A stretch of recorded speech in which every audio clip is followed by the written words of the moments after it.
When I was just 15 years old, a seemingly ordinary night at my best friend Anthony's house turned into a chilling ordeal that would stay with me for years to come. Anthony had invited me over for the weekend since his parents were away, and I eagerly accepted, looking forward to a couple of days filled with video games, junk food, and the easy camaraderie that came with our friendship.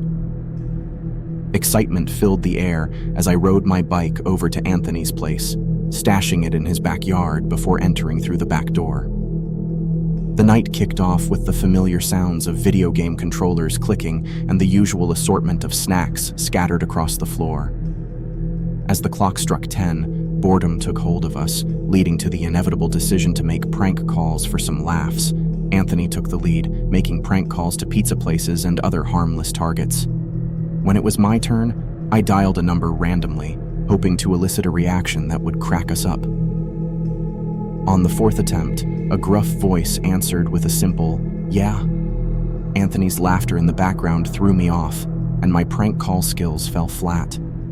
The stranger on the other end, however, seemed more serious. He asked for my name, and in a moment of panic, I blurted out, "Bob."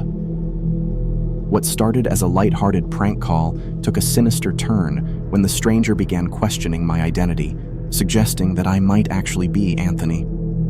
A sudden realization hit me like a ton of bricks. I looked at Anthony, fear etched across his face. I hastily hung up, unnerved by the mysterious caller's uncanny knowledge of our situation. Curiosity got the better of us, and we delved into researching how someone could obtain personal information so swiftly. Yahoo Answers yielded no useful insights. Concerned, we contemplated calling Anthony's dad, who was away, but he refrained, not wanting to jeopardize his weekend plans. Instead, we decided to sleep in the living room and resumed watching a movie that had been interrupted earlier. The ominous phony call faded from our minds until the front storm door creaked open, followed by an attempt to turn the front doorknob. It halted halfway, thwarted by the lock. The TV shut off abruptly, and I peeked through the blinds, revealing a tall figure outside. He caught sight of my movement and turned to face me. Panicking, I slammed the blinds shut, and Anthony and I retreated to the kitchen, straining our ears for any signs of intrusion. A realization struck me. I had forgotten to shut the back door. Urging Anthony to join me in a sprint to close it, I reached the hallway leading to the back door but froze. A silhouette loomed outside, seemingly peering into the house. The intruder opened the back door and stepped inside. Terrified, we tiptoed to Anthony's room upstairs, crawled under his bed, and concealed ourselves with the cloth covering. The intruder's footsteps echoed through the house, reaching a crescendo outside Anthony's room. The door opened, and we held our breath. Footsteps approached the closet, coats rustled, and then silence fell. Every heartbeat resonated in the room as we lay paralyzed. Suddenly, a blood-curdling scream shattered the silence as the intruder seemingly dragged Anthony out from under the bed. Desperation fueled me to find a weapon, and a screwdriver on the nightstand became my choice. With a surge of adrenaline, I drove it into the intruder's back, freeing Anthony. We fled the house, dashing into the woods to evade our pursuer. Behind a bush, we hid, watching as the intruder scrutinized the backyard. Panic set in when he turned his gaze toward us, but the darkness concealed our presence. Eventually, he retreated, leaving us shaken but alive. The nightmare concluded with our return to safety, and we called the police from the house. 5 years have passed, and the incident remains a haunting memory. The questions linger. Was it linked to the prank call? Perhaps. Does it make sense? Not really. But this is the bone-chilling tale of how my best friend Anthony and I narrowly escaped a deadly break-in, a night that forever changed the way we looked at seemingly ordinary moments. Back in the days of childhood innocence, my cousin Tyler and I reveled in sleepovers at his house, the epitome of coolness in our kid world. Long before the era of cell phones and modern video games, we engaged in the simple joys of hide and seek, with the darkness becoming our ally. This particular night stands out, etched in the memories of my youth. Our parents, yearning for a night in Atlantic City, left us under the watchful eye of my older cousin, Joe. Yet, this watchful eye was a facade, as Joe soon disappeared into the night, instructing us to keep mum about his escapades.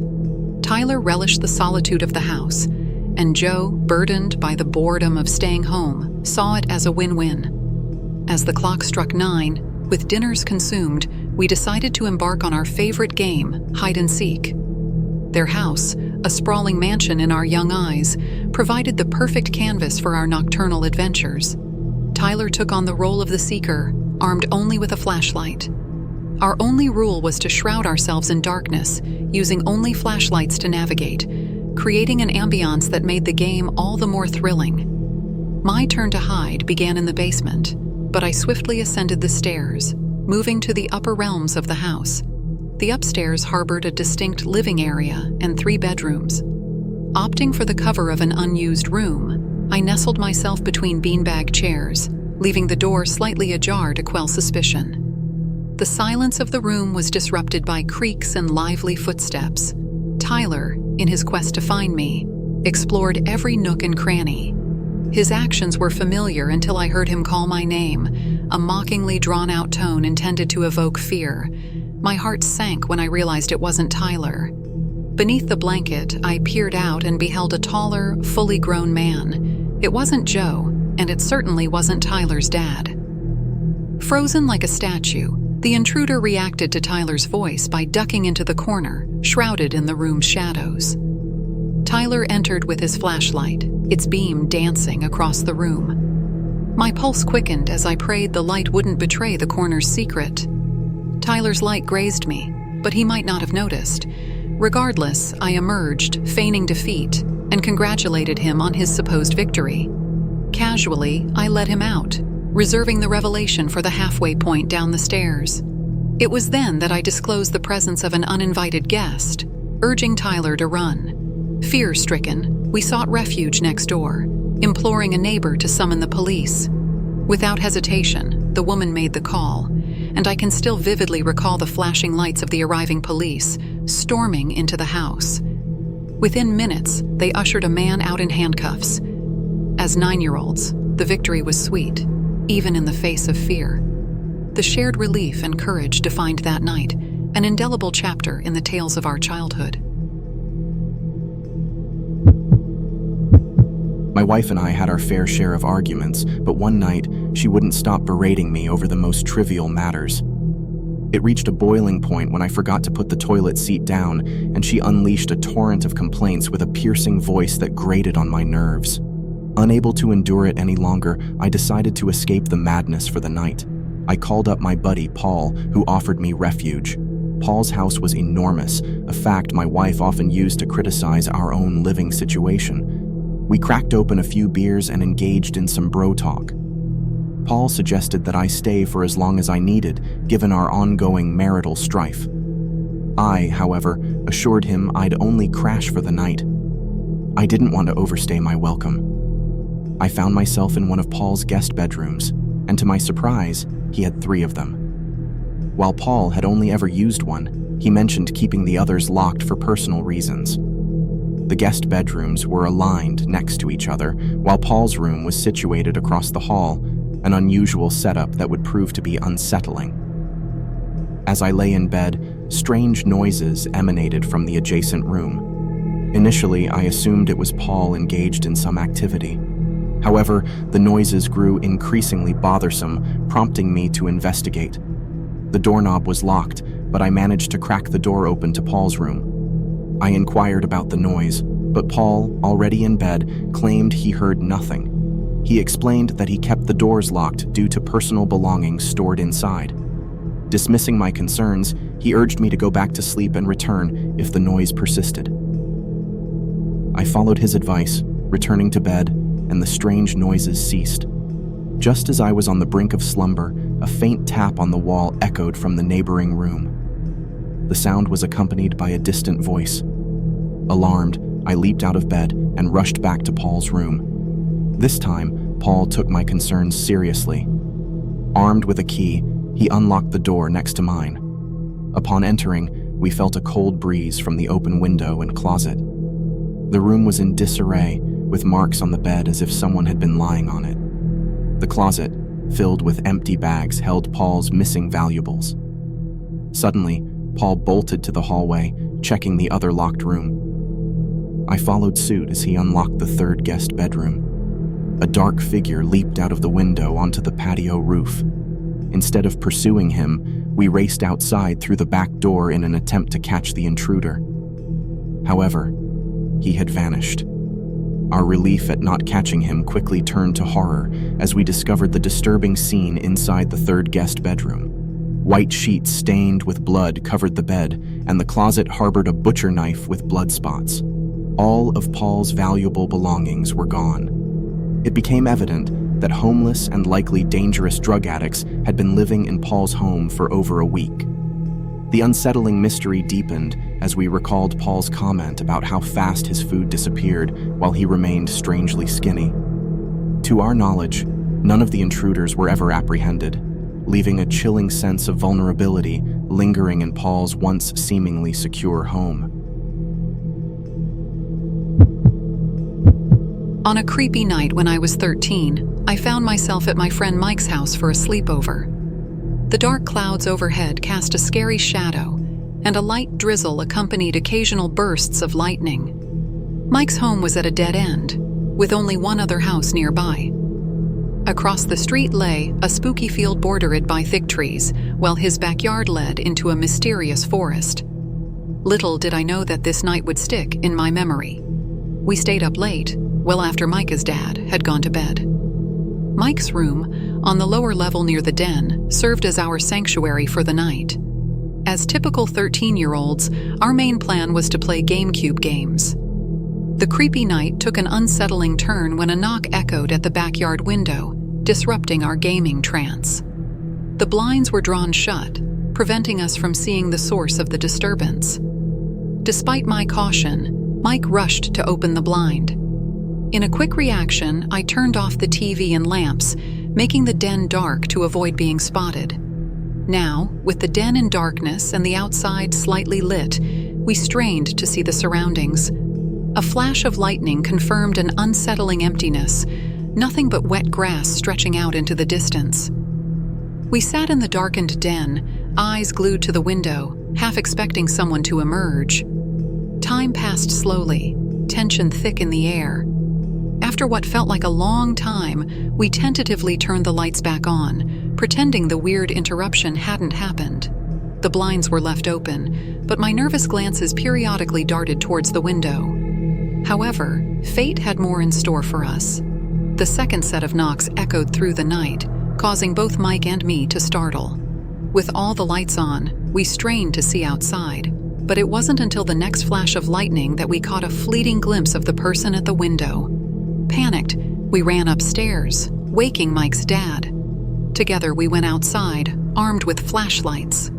Illuminating the backyard, we discovered a muddy spectacle. Boot prints marked the mud near the back wall of the house.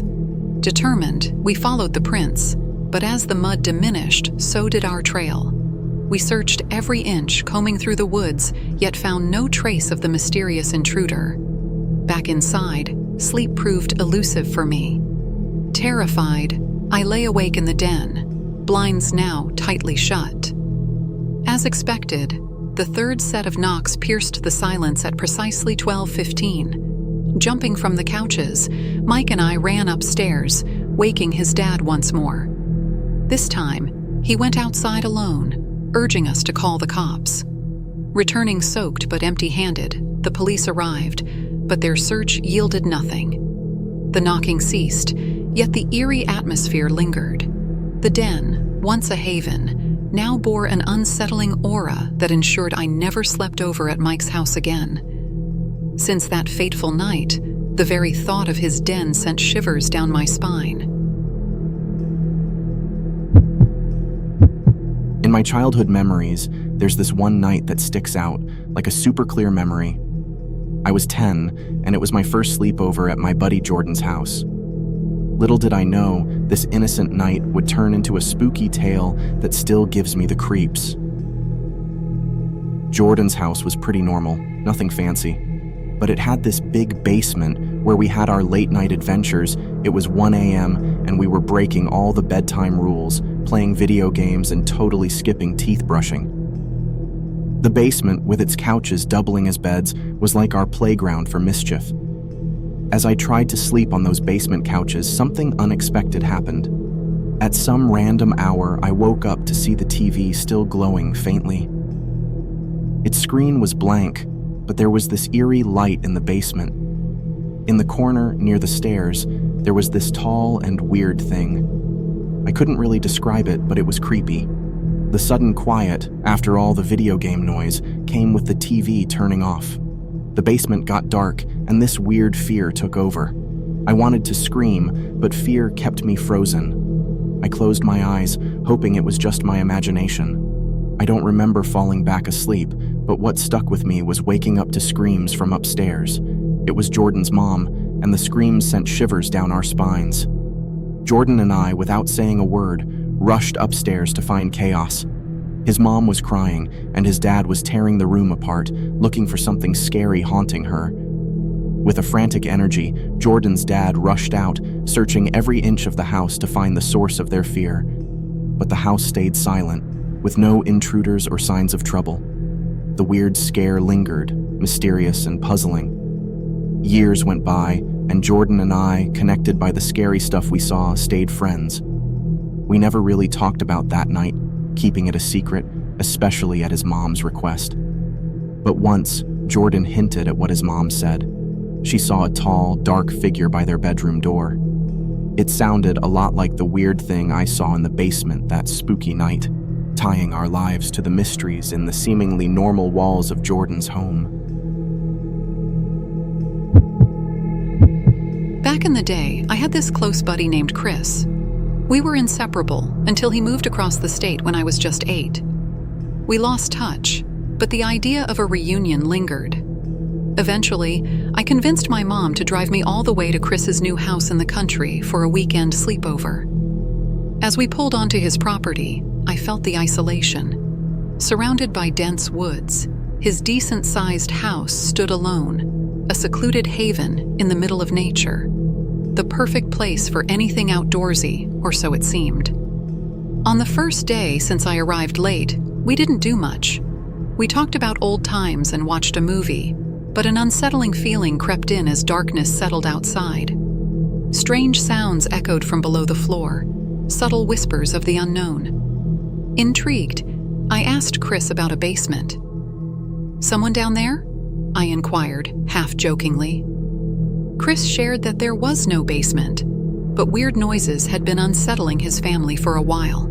They planned to have an inspector check it out the next day, dismissing it as some house quirks. The following day dawned with warm weather and partly cloudy skies. A golden opportunity for exploration, we decided to venture into the woods. Stumbling upon an opening that resembled a path, our curiosity led us forward. As we approached, Chris kicked something. An unexpected metallic thud echoed through the quiet woods. To our surprise, it was a rusty old cellar door, hidden in plain sight beneath a layer of leaves. Neither he nor his dad knew about it. Chris, ever curious, bent down and pulled it open. An ear-piercing squeal filled the air as the rusty door protested its movement. A pitch-black void greeted us below, a narrow tunnel leading into the abyss. The darkness seemed to swallow our courage, and neither of us dared to venture into the unknown depths. Suddenly, a sound echoed up, a metallic clatter followed by muffled footsteps. Someone was down there, climbing up the ladder. Panic seized us, and we rushed to get Chris's father, who was equally shocked and perplexed. He called down for anyone to come out, then called some buddies over, friends accustomed to exploring the unknown. Chris and I were left inside, unable to witness what happened below. We could only speculate about the hidden world beneath Chris's home. The minutes felt like hours, as our imaginations ran wild with the possibilities of what lurked in the mysterious tunnel. When they returned, 5 minutes later, their expressions told a story of shock and nerves. Chris's father, accompanied by his friends, looked visibly shaken. They huddled in private, keeping us in the dark about the unsettling discovery they made beneath the seemingly ordinary house. It wasn't until I turned 13 that Chris reached out to me, revealing the truth about that night. His dad found 3 full-body bags tucked away in a corner, an old cot bearing signs of wear, broken beer bottles scattered around, and the distinct smell of pot lingering in the air. The sounds we heard were likely from whoever had been living down there, creating an eerie existence beneath the surface. The chilling revelation sent shivers down my spine, and the memories of that weekend sleepover became a haunting chapter in our shared past, forever linking us to the enigmatic secrets hidden beneath the seemingly tranquil facade of Chris's home. Once, during a winter break in middle school, my best friend Megan invited me to a sleepover at her big house. Megan's family had a lot of money, and her home was huge, making the sleepover seem even more exciting. Little did I know, this night would turn out to be far from the usual sleepover fun. Megan's mom dropped us off and left for dinner, leaving us with $20 to order pizza. We decided to play hide and seek on the second floor to make the game challenging. Megan hid, and I began seeking in the big house. As I searched through the rooms, I noticed a slightly open closet in the hallway, something I hadn't checked. Thinking Megan was cleverly hiding there, I approached the closet, ready to surprise her. But when I opened the door, I didn't find Megan. Instead, a messy-looking man stared back at me, with wide eyes and a guilty expression. Shock and fear surged through me, and I screamed at the top of my lungs. The man dashed past me, down the stairs, and out of the house. Panicking, I told Megan, and she immediately called the cops. Within moments, an officer arrived and conducted a thorough investigation. The police explained that the man likely sought refuge from the extreme weather and somehow entered the house. They found him in the backyard, behind a shed, trying to stay warm in the snow. Megan's parents decided not to press charges, but opted for a restraining order to keep him away from the house. The sleepover was abruptly called off that night, and my parents expressed their concerns about Megan's mom leaving us alone. It took a while before I was allowed back to Megan's house. Years have passed, and Megan and I are still friends, working together at a local supermarket. The fate of the man remains unknown to me, but I hope he received the help he needed. The chilling memory of that night has stayed with us, a stark reminder that not all sleepovers turn out to be fun or exciting. Back in 2017, I found myself in Atlanta, Georgia, freshly joined to a unique punk band. Our gigs were scattered throughout the city, from bars to restaurants and even festivals. While we never hit the big time, our act garnered enough attention to land us a gig at a wildly popular club, a chance we couldn't pass up. The night unfolded with a dynamic performance that kept the crowd alive for a good hour. As the clock approached 2 a.m., we realized the lateness of the hour. One of my buddies offered us a place to crash at his house just a few blocks away. It was a last-minute decision, but with my own home far away, I agreed. We piled into his car, ready to spend the night at his place. Upon arrival, he generously offered us some booze, assuring it would help us sleep better. In the world of punk rockers, alcohol was often a remedy for a night's rest.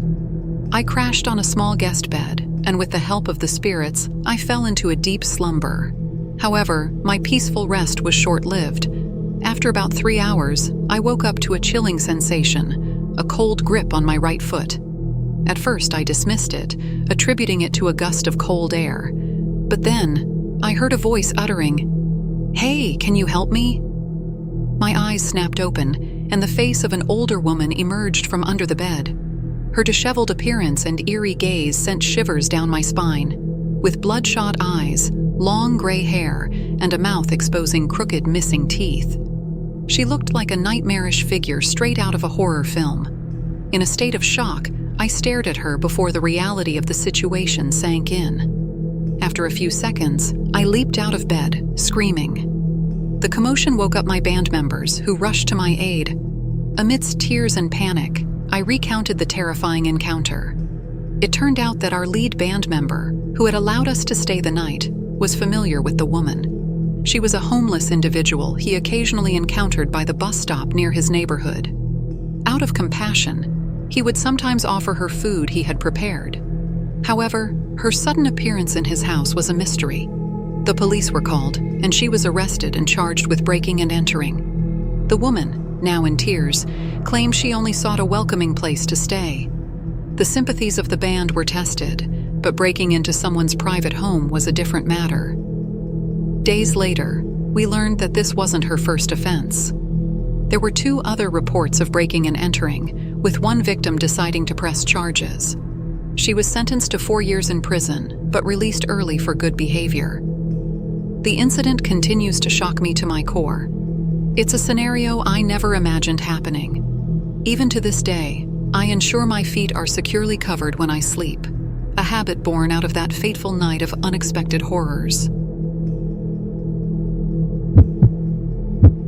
Back in 2018, during our senior year of high school, my friends and I, the well-known trio around campus, decided to have a sleepover to enjoy our final months together. It was a regular Saturday night, filled with laughter and movies. Little did we know that our ordinary night would soon take a spine-chilling turn. After watching a movie, we found ourselves with nothing much to do. Social media was buzzing with new trends, and one that caught our attention was playing with a Ouija board on Instagram. Thousands of videos showed people attempting to contact spirits, and being curious teenagers, we couldn't resist giving it a try. The friend hosting the sleepover happened to have an old Ouija board passed down in her family. It was ancient and had an interesting history, which only fueled our interest. Armed with candles, we decided to perform the Ouija board ritual in a dark room. At first, nothing happened. The planchette remained still, and the room was silent. Then, inexplicably, it started moving towards yes. Confused, we looked at each other, each of us denying any involvement in its movement. The room felt tense and uneasy. To test the presence we felt, one friend challenged the supernatural force to prove itself. In response, an eerie melody filled the room, a toy piano playing in the distance. We gasped collectively, feeling the otherworldly energy surrounding us. Encouraged by fear, I asked a more serious question, a decision I would regret profoundly. With nervous anticipation, I asked the Ouija board about my own death. The planchette glided ominously, spelling out TNSECONDS. A chill ran down our spines as we tried to comprehend the cryptic message. The gravity of the situation hit me when, a few moments later, my phone rang loudly with an emergency call. My father's panicked voice relayed the nightmarish news. My mom was dead. A routine drive home had turned tragic as their car veered off the road, leaving devastation in its wake. The eerie prediction from the Ouija board and the horrifying reality left me shattered. Grief overwhelmed me, and I couldn't shake the belief that the spectral forces we summoned orchestrated this tragedy. The line between the ordinary and the supernatural had blurred, leaving me haunted by an incident that forever changed my reality. It was a creepy evening, and I was hanging out at my buddy Jared's house when I was 14. Jared and I were tight, and I visited his place quite often. My parents knew I was there, but Jared's folks had no clue. They were out for the night, giving us the freedom to do whatever we pleased. So, being kids, we stayed up all night playing Call of Duty in the living room. Although Jared had his own gaming setup in his bedroom, his dad had just bought a new TV, twice the size of Jared's. Naturally, we were eager to move the Xbox out there and play in the living room. At some point, Jared asked if I wanted to spend the night. I thought I already was, so it confused me. When I asked him if I was even supposed to be there, he just shrugged, which basically meant no. I sighed and decided to roll with it. After a few hours of gaming, fatigue set in, and Jared grabbed some blankets and pillows. We planned to crash upstairs in his room, so we goofed off for a bit before finally passing out. I'm a light sleeper, so it wasn't surprising when I woke up to the sound of music playing outside. I peeked out and noticed a car parked in the driveway. I assumed it was Jared's parents, but when I woke Jared up, he said it definitely wasn't. There was no chance it was their cars. The car was still running, but it didn't look like anyone was inside. We ventured into the living room and found the front door wide open. At this point, The hairs on my neck were standing up, and I had a bad feeling about what was to come. Jared's room was at the far end of the house, and as we turned around to grab our phones for help, someone snatched Jared and started running away. I felt an overwhelming sense of fear like never before. Instead of grabbing my phone, I turned back around, chasing the man down. We ran through the living room, with Jared fighting to break free. The man started gaining distance on me. As we ran outside down the steps, I noticed a weird green and tan van parked on the side of the road. That's when I knew I had to act quickly before something terrible happened. I saw a shovel in the front yard, which Jared's dad had left outside by accident. I grabbed it and managed to get within an arm's length of them. I struck the guy right in the side of the leg as hard as I possibly could. They both fell to the ground, and I helped Jared up. We ran back inside, and the man took off in his van. A neighbor who saw the commotion was already on the phone with the police, and they arrived shortly after. As for the other car in the driveway, we're still not sure what that was about. Something tells me it was an accomplice who got cold feet and left early. Or maybe he had nothing to do with it at all, and it was just a coincidence. The police were never able to find either of the two suspects, and ever since that day, going to Jared's has been weird, to say the least.